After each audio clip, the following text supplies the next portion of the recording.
तर मित्रांनो, आता मी आलो आहे प्राचीन कोकणला. गणपतीपुळ्याजवळच हे प्राचीन कोकण आहे. इथे तुम्ही बघू शकता. तर मित्रांनो, इथे पर पर्सन 50 रुपये तिकीट आहे आणि जर तुम्हाला व्हिडिओ शूटिंग फोटोशूट करायचं असेल तर त्याचे 50 रुपये एक्स्ट्रा चार्ज आहे. आणि जे 50 रुपये एक्स्ट्रा चार्ज आपण देऊन परमिशन घेतो त्यासाठी ID दिली जाते.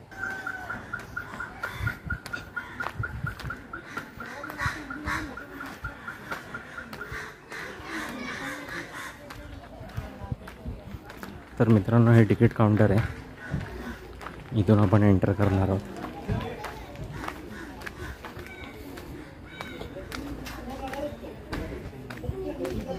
एकदा आपण एंट्री केली की इथे आपल्याला बसावं लागतं. इथे जेव्हा गाईड येईल त्यावेळेस आपण पुढे जाऊ शकतो गाईडसोबत. गाईड कंपल्सरी आहे. गाईड त्या तिकीटमध्येच इन्क्लूड आहे. वेगळे काय चार्जेस नाहीत. इथे कोकणबद्दल माहिती दिली आहे व्हिडिओच्या माध्यमातून. सध्या आपले स्वागत करते Konkan tourism development and research centre ही आमची संस्था आहे. या ठिकाणी पर्यटनात रोजगार निर्मिती हा विषय घेऊन येथे काम करत आहोत. विविध धार्मिक ग्रंथांचा अभ्यास करून आम्ही येथे नक्षत्र बाग तयार केली. प्रत्येकाच्या जन्म नक्षत्रानुसार एक वृक्ष आराध्य वृक्ष म्हणून मानला जातो. त्यांची पूजा अर्चा केल्यास त्या व्यक्तीला धन सौख्य आरोग्य प्राप्त होते. बाहेर बोर्ड लावलाय प्रत्येकाच्या जन्म नक्षत्रानुसार. जाताना तो तुम्ही पाहू शकता. हा पिंपळ पार आहे. आपण कोकणी माणसं वड पिंपळ यांना पवित्र मानतो. तसेच त्यांना दीर्घायुष्याची प्रतीके मानलेली आहे. याला पिंपळ पार म्हणतात कारण हा जो दगडी कट्टा बांधलाय त्याला कोकणी भाषेमध्ये पार असं म्हणतात. हा पार 400 वर्षापूर्वी बांधला गेला. जेव्हा पार बांधला गेला त्यावेळी तिथे पिंपळाचं रोप लावण्यात आलं. म्हणजेच हा पिंपळ सुद्धा 400 वर्षापूर्वीचा जुनाच आहे. शिलालेख, या शिलालेखावर लिहिलेली कविता कवी माधव यांनी 100 वर्षापूर्वी लिहिली.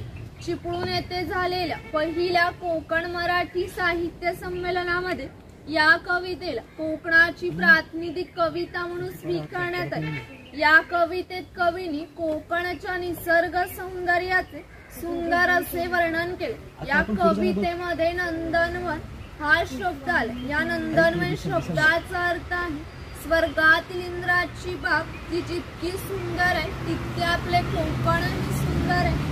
ही गुहा काळाचे प्रतीक आहे. गुहेच्या अलीकडे आहे वर्तमान काळ. गुहेच्या पलीकडे 500 वर्षापूर्वीचा भूतकाळ. इथून पुढे पाहणारात 500 वर्षापूर्वी कोकणी माणसं कशी राहत होती, त्यांची समाज रचना, ग्रामरचना, खाद्य संस्कृती, परंपरा कशा होत्या. गुहेतून येताना वाकून या.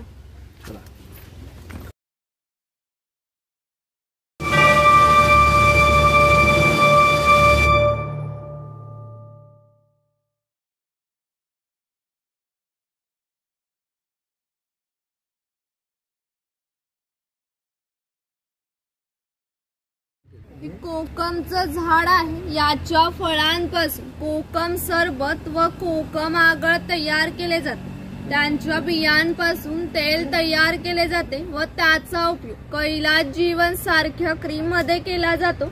इथे अजगराचा स्टॅच्यू दाखवलाय.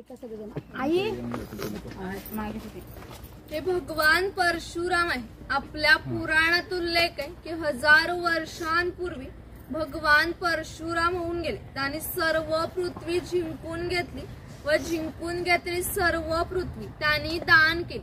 दान केलेली कोणतीही गोष्ट आपण स्वतःसाठी वापरत नाही, परंतु त्यांना राहण्यासाठी भूमी आवश्यक होती. आपण ज्या ठिकाणी उभे आहोत त्या ठिकाणी हजारो वर्षापूर्वी समुद्र होता. त्याच्याशी त्यांनी युद्ध केले व त्याला 40 ते 50 किलोमीटर पाठीमागे ढकलले व या सुंदर कोकण प्रदेशाची निर्मिती केली. म्हणून या कोकण प्रदेशाला परशुरामांची भूमी असेही म्हणतात. इकडे मसाले बाग तयार केले. आतमध्ये मसाल्याची झाडं लावली. इथून जायचं आणि पुढून बाहेर पडायचे. जाणार असं इथून जाऊ शकतो. मसाले बाग कसे बोर्ड लावले. लवंग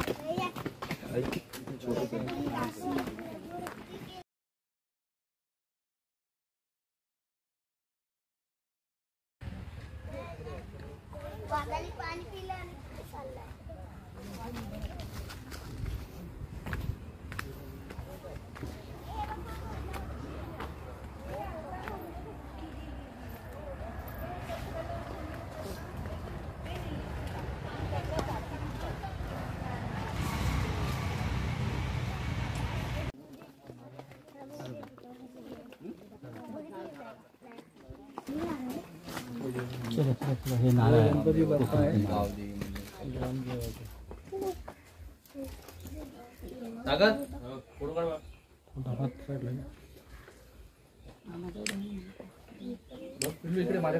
ते ग्रामदेवतेचं मंदिर आहे. पूर्वी धार्मिक संस्था गाव नियंत्रित करत असत. गावातील गावकरी एकत्र येत असत. गावातील 2 व्यक्तींची भांडणे झाली तर सगळा गाव एकत्र येऊन गाव प्रमुख त्यांच्या समोर न्यायदान करत असत. आणखी एक महत्वाचं वैशिष्ट्य म्हणजे जगभर अशी प्रथा आहे की प्रत्येक जाती धर्माचे लोक आपापल्या देवांकडे जाऊन देवाचं दर्शन घेतात. आपण कोकणी माणसं सुद्धा वर्षभर देवळात जाऊन देवाचं दर्शन घेतो. पण ज्यावेळी आपल्याकडे शिमग्याचा सण येतो तेव्हा हा देव या पालखीमध्ये बसून प्रत्येकाच्या घरोघरी नेला जातो. म्हणजेच कोकणी माणूस आणि देव यांचं नाते इतकं जवळचं आहे की आमचं एकमेकांकडे जाणे येणं असतं. या देवीचं नाव आहे वाघजाई. हे नाव जाणीवपूर्वक ठेवलंय. असं म्हणतात की ज्या निसर्गात वाघ आहे तो निसर्ग समृद्ध असतो. 500 वर्षापूर्वीचा निसर्ग समृद्ध होता. त्याला आमच्या भावविश्वामध्ये देवत्वाचं स्थान आहे. आम्ही कोकणी माणसं वड, पिंपळ, सापनाग यांची पूजा करतो.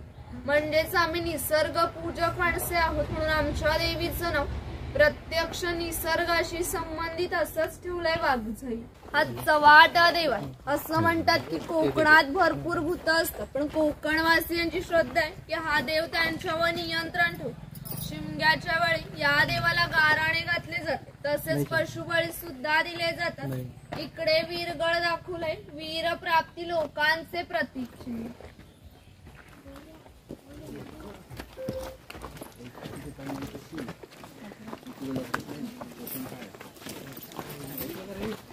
कडक लक्ष्मी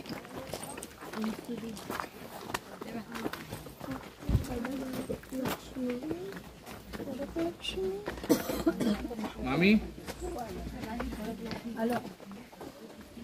इकडे कडक लक्ष्मी दाखवले. पोतराज लोक आपल्या अंगावर चापकाने फटके मारून घेतात ते इकडे दाखवलं. कटिंग केली कोळी समाजाची लोक समुद्राच्या इतकी जवळ राहतात की समुद्राच्या भरतीचे पाणी त्यांच्या घराला लागून जात. एवढी छोटी होडी घेऊन हे लोक 8 ते 10 तास खोलवर समुद्रामध्ये मासेमारी करतात. कधी कधी समुद्राच्या उसळणाऱ्या लाटा ह्या त्यांच्या होडीपेक्षा मोठ्या असतात. तरी हे लोक कुशलतेने होडी वल्लवतात व पहाटेच्या वेळी घरी परत येतात.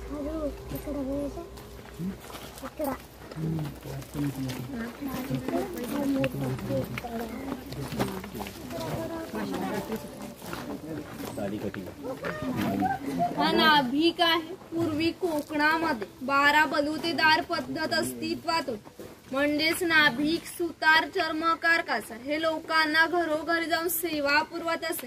त्या बदल्यात त्यांना पैसे नव्हे तर केवळ धान्य मिळे. म्हणजेच एका नाभिकाला एका कुटुंबातील पुरुषाचे घरी जाऊन केस दाढी करण्यासाठी वर्षभरासाठी 4 पैली म्हणजे आताचे 8 किलो धान्य मिळत असे. एवढ्या अल्प मोबदल्यात ही लोक समाजाची सेवा करत असत. आमच्या नाभिकाविषयी आणखी थोडं मजेशीर वर्णन आमच्या लोकसाहित्यामध्ये आढळतं. असं म्हणतात की गावातील प्रत्येक गोष्ट ही नाभिकाला माहीत असते आणि नाभिकाला माहीत असलेली प्रत्येक गोष्ट ही गावभर होती. आता तुम्ही आलात. ही गोष्ट ज्या अर्थी आमच्या नाभिकाला समजली त्या अर्थी संपूर्ण गावाला समजली. आमचं सगळं गाव तुमच्या स्वागतासाठी उत्सुक आहे. प्रथेप्रमाणे आपण आधी खोतांच्या घरी जाऊ मग गावात फेरफटका मारू.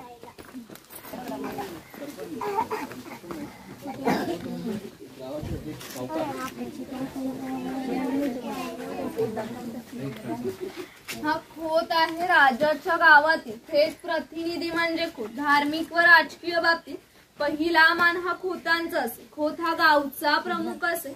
गावात न्यायदान करणे, महसूल गोळा करणे, कायदा व सुव्यवस्था सांभाळणे इत्यादी कामे खोतांची असत. ही खोतांची बायको आहे. कोकणी स्त्रिया सुंदरही होत्या आणि शूरही होत्या परंतु त्यांना स्वातंत्र्य नव्हते. माझघरचा उंबरठा हीच त्यांच्यासाठी मर्यादा होती. ती खोतांची 2 मुले आहेत. ती आपला परंपरागत खेळ सोंगट्या खेळत आहे. हाच खेळ महाभारतामध्ये धर्मराज आणि दुर्योधन यांच्यामध्ये दी या नावाने खेळला गेला. खोत ज्या उंचवट्यावर बसले त्याला ओटी असे म्हणतात. गावातील मान्यवरांनी ओटीला बसायचं. ही समोर आहे ती पडवी, सर्वसामान्यांनी पडवीला बसायचं. खोतांच्या उजव्या बाजूला देवघर, डाव्या बाजूला स्वयंपाकघर, मागच्या बाजूला माझघर म्हणजेच पूर्वीची बेडूक. घराचे छप्पर पहा, वरती छोटे छप्पर, मध्ये गॅप, त्याखाली मोठे छप्पर. कारण कोकणामध्ये उष्णता फार असते. घरातील उष्ण हवा सतत या गॅप मधून बाहेर पडते व बाहेरची थंड हवा तिची जागा घेते. त्यामुळे घरातले वातावरण थंड राहते. घरासमोर अंगण आहे, अंगणात तुळस आहे. अंगण हे कोकणी घरांचं वैशिष्ट्य आहे. इथे अडकीत त्यांचे प्रकार दाखवले.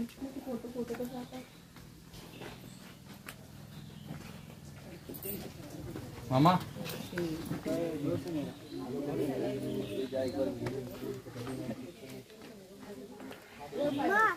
हे काढायचं नाही का?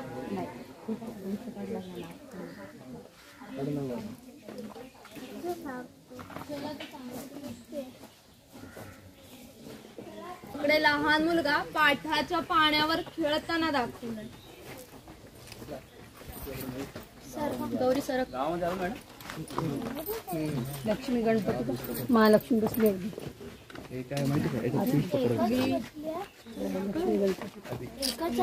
महालक्ष्मी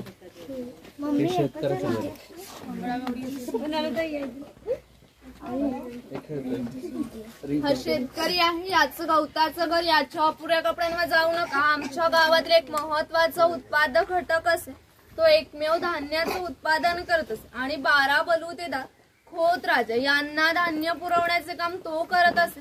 म्हणजेच ग्रामीण अर्थव्यवस्थेचा पायाभूत घटक हा आमचा शेतकरी होता. पूर्वी त्याचं घर जसं असायचं अगदी तसंच घर इथे उभारलं आहे. ही चूल दिसते, हिला कोकणी भाषेमध्ये पिरसा असं म्हणतात. ती सतत पेटती ठेवली जायची, कारण पूर्वी घरामध्ये लायटर किंवा माचीस नव्हती.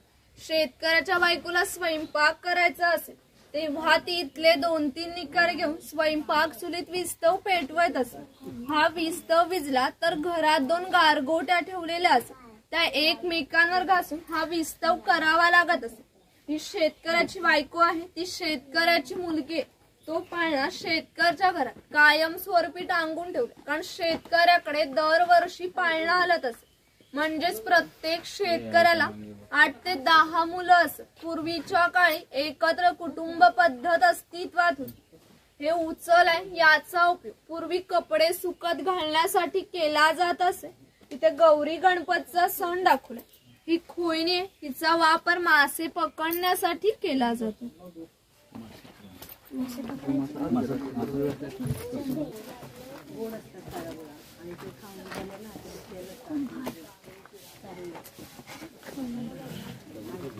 हा कुंभार आहे. गावातील मातीशी सर्व संबंधित काम हा कुंभार करत असे. गणपतीचे दिवस आले की लाल मातीचे गणपती तयार करणे, उन्हाळा आला की मातीची मडकी बनवून देण्याचं काम हा कुंभार करत असे. ते जे सफेद रंगाचं मडकं आहे ते माडी काढण्याचं मडकं. कोकणामध्ये नारळाची झाडं मोठ्या प्रमाणात आहे. त्याला नारळ येण्यापूर्वी पोय येते, तिला आडवा काप दिला जातो. बाजूने विशिष्ट झाडपाला लावला जातो. तो पाला आतील माडी शोषून घेतो व थेंब थेंब गळणारी माडी मडके वरच्यावर लावून त्यामध्ये साठवली जाते. काळाच्या ओघात 12 बलुतेदारांचे व्यवसाय नष्ट झाले, पण माडी काढण्याचा व्यवसाय अजूनही व्यवस्थित चालू आहे. हा सोनार आहे. सोनार हा गावातील महत्वाचा घटक होता.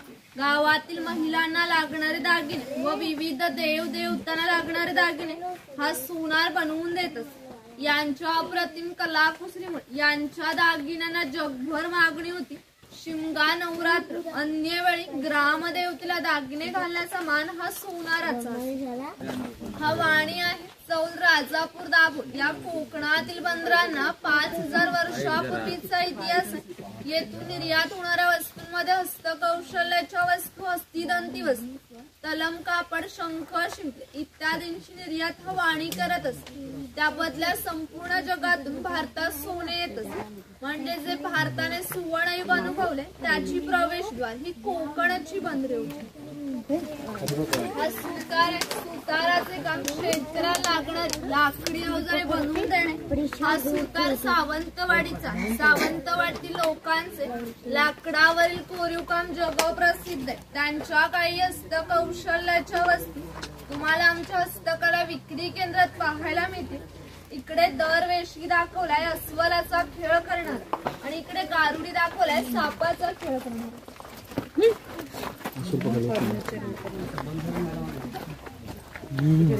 वश मागे वश सर भालू पकडला आणि स्नेकचा खेळ कर.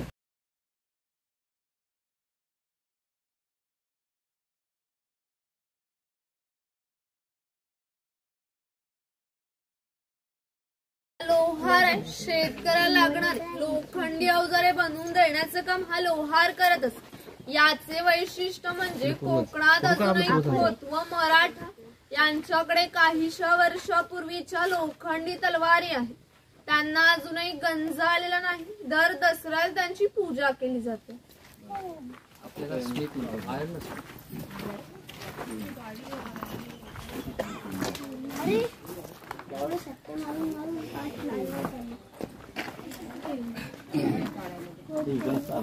हा तेली आहे. हा तेलाचा घाणा आहे. याला खुंट असे म्हणतात. यामध्ये खोबरे घातले जातात. हे जो उभे लाकूड दिसते त्याला कोकणी भाषेमध्ये लाट असे म्हणतात. या लाटेला हे आडवे लाकूड अशा तऱ्हेने बांधले जाते जेणेकरून ही लाट उभी राहते व या ठिकाणी जोखडाला बैल बांधला जातो. आडव्या लाकडावर दगड ठेवून तेली स्वतः त्यावर बसतो व हे सर्व वजन घेऊन बैल गोल फिरवला जातो. त्यामुळे आतील खोबरे रगडून त्याचं तेल निघतं. आतील तेल भरून काढायचं असेल तर सर्वप्रथम जोखडाचा बैल बाजूला केला जातो व जोखड बाजूला केले जाते. आडवे लाकूड बाजूला करून लाट बाजूला केली जाते व आतील तेल भरून काढले जाते. पुन्हा नवीन तेल पाडायचे असेल तर सगळं क्रमवार जोडून नवीन तेल पाडले जाते. म्हणजेच पूर्वी तेलाला पसा ते 1.5 पसा तेल काढण्यासाठी 1 ते 1.5 तास मेहनत घ्यावी लागत असे. बुरुड आहे. बांबूच्या वस्तू बनवून देण्याचं काम हा बुरुड करत असतो. हे सुपाय फुलांची परडी आहे. ही रोवळी तिचा वापर धान्य धुण्यासाठी व आजही धार्मिक कार्यात केला जातो. जेव्हा आपल्याकडे शुभ कार्य असते तेव्हा घरातील कुमारिका किंवा सौभाग्यवती स्त्री या रोवळीमध्ये दिवा ठेवून हातात घेऊन उभ्या असतात. शुभ कार्यापूर्वी हा दिवा विझला तर ते अशुभ मानलं जातं. अजूनही आमच्या चाकरमान्यांचं लग्न जर मुंबईला असेल तर ही रोवळी गावाहून मुंबईला पाठवली जाते.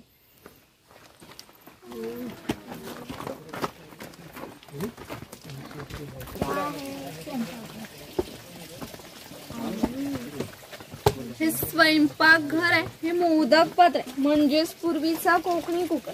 यामध्ये पाणी ठेवलं जातं व या चाळणीवर केळीचं पान ठेवून त्यावर मोदक ठेवले जातात. त्यामुळे आतील मोदक शिजून निघतात. हे पुरण यंत्र आहे. यामध्ये डाळ घातली जाते. दोन्ही बाजूने उलट सुलट फिरवले जाते जेणेकरून आतील डाळ वाटून निघते व याच्या पुरणपोळ्या बनवल्या जातात. तो टिफिन बॉक्स आहे. वरती पाण्याचा तांब्या, त्याखाली 3 डबे, बाजूला 2 चमचे आहे. दोन्ही बाजून लॉक आहे. ती चहाची किटली आहे. इथे लाकडी चमचे दाखवले.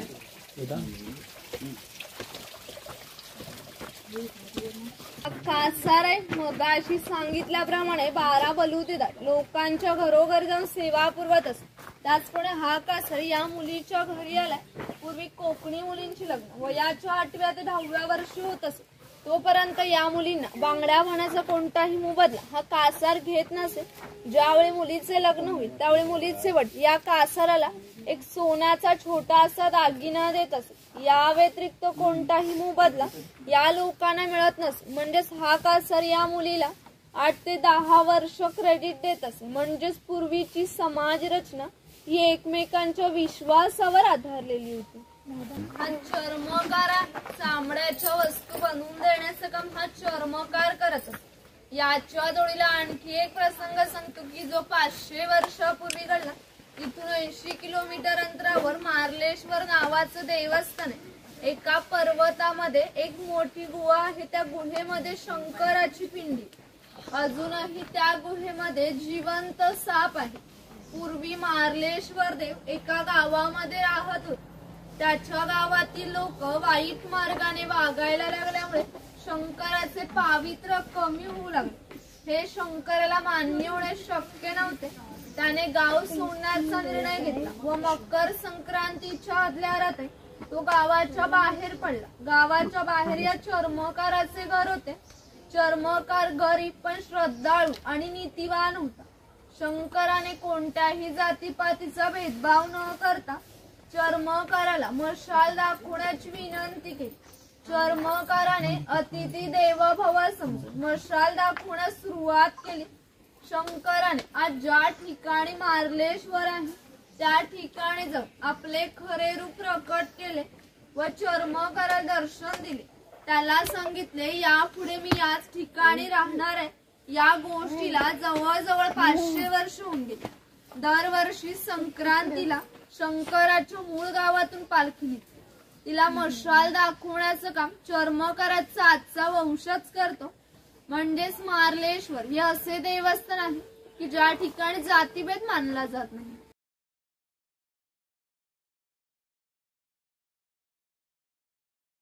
धनगर आहे. धनगर या मराठी शब्दाचा अर्थ आहे ज्याच्याकडे भरपूर धन आहे.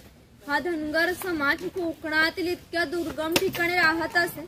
तिथून त्यांचा पहिला बसतो 10 ते 12 किलोमीटर अंतरावर असते. ज्यावेळी हे लोक गावामध्ये येत तेव्हा पायात चामड्याच्या वाना, हातात घुंगराची काठी, खांद्यावर फाटकी घोंगडी या वेशभूषेत येत असते. असे असले तरी 100 ते 125 गाई, 5 ते 25 म्हशींचा मालक हा धनगर होता. प्रत्येक गाई म्हशीची किंमत 8 ते 10 हजारापर्यंत असते. या सर्वांची विक्री करायची म्हटली तर काहीशा लाखांमध्ये जात असे. एवढा धनसंपत्तीचा मालक हा धनगर होता. कोकणी माणसांची राहणी साधी असल्यामुळे यांची राहणी सुद्धा साधी होती. इकडे बकरीची गोठी दाखवले. जंगली श्वापदांपासून संरक्षण करण्यासाठी ते अशी उंचावर बांधले. आतमध्ये 2 बांबूंच्या मध्ये फट आहे, कारण त्यांनी केलेला मैला यातून बाहेर पडत असे.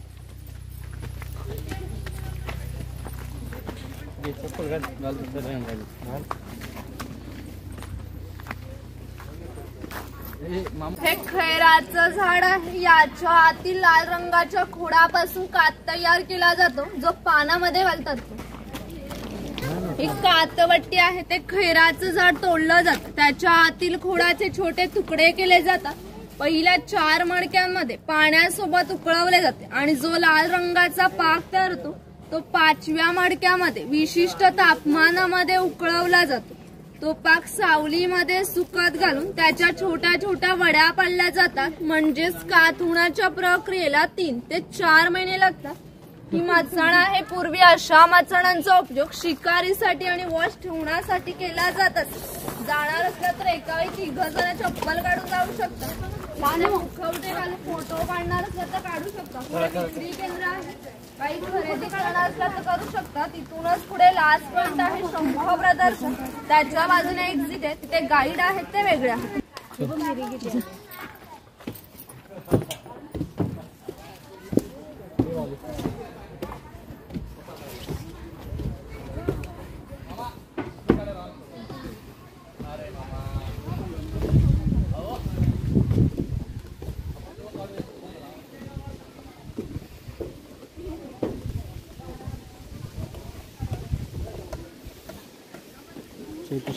तर मित्रांनो, प्राचीन कोकणचा हा लास्ट पॉईंट आहे. ह्याला मचाण बोलतात. ॲक्च्युली हा पूर्वी वॉच टॉवर म्हणून वापरला जायचा. तिथून वरतून बघितलं जायचं कोण येते किंवा कुठली शिकार वगैरे पकडायची असेल त्यावेळेस हे वापरलं जायचं. तर मित्रांनो, जेव्हा तुम्ही गणपतीपुळे रत्नागिरीला याल त्यावेळेस या प्राचीन कोकणला नक्की भेट द्या. तर प्राचीन कोकणचे जेवढे मी सीन रेकॉर्ड केले ते सगळेच मी तुम्हाला दाखवणार नाहीत. तुम्ही स्वतःच्या डोळ्यांनी इथे येऊन बघा, त्यावेळेस तुम्हाला आवडेल. व्हिडिओमध्ये जर तुम्हाला पूर्ण दाखवलं तर तुमची इथे यायची मजा निघून जाईल.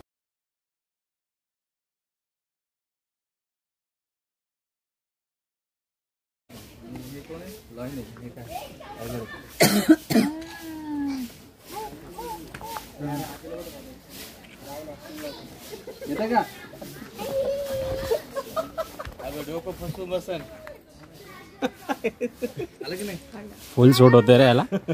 बाण मार एक काढला रे. चल इथे बघ अजय.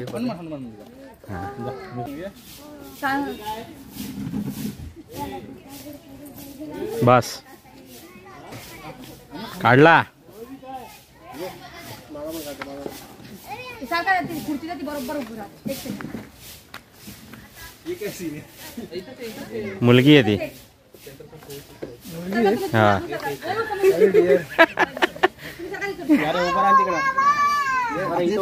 Three idiot. जा जा उभा राहा. आहे ना 3 जण. इथे बघ. हा मग तसेच थांबा. हे अजय तिकडे कुठे बघतोय? इथे बघा. हा बरोबर. तो त्याचा लक्ष त्याला टपली दे प्रफुल्ल गाजेला.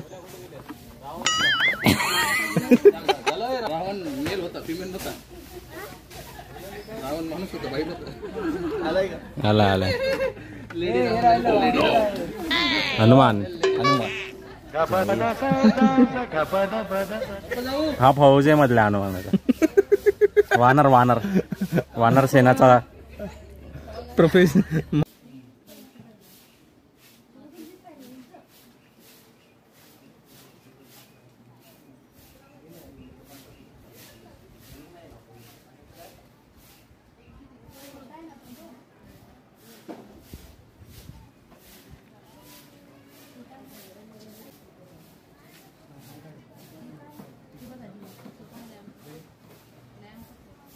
जयगड इथून पुढे तिथे नेक्स्ट टाइम आपण जाऊ.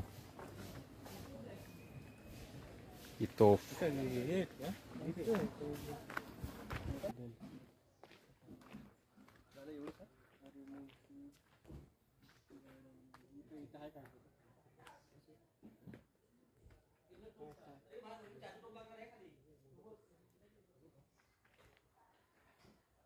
तुम्हाला हा व्हिडिओ आवडला असेल तर व्हिडिओला नक्की लाईक करा व हा व्हिडिओ तुमच्या मित्रांना परिवारातील सदस्यांना शेअर करायला विसरू नका.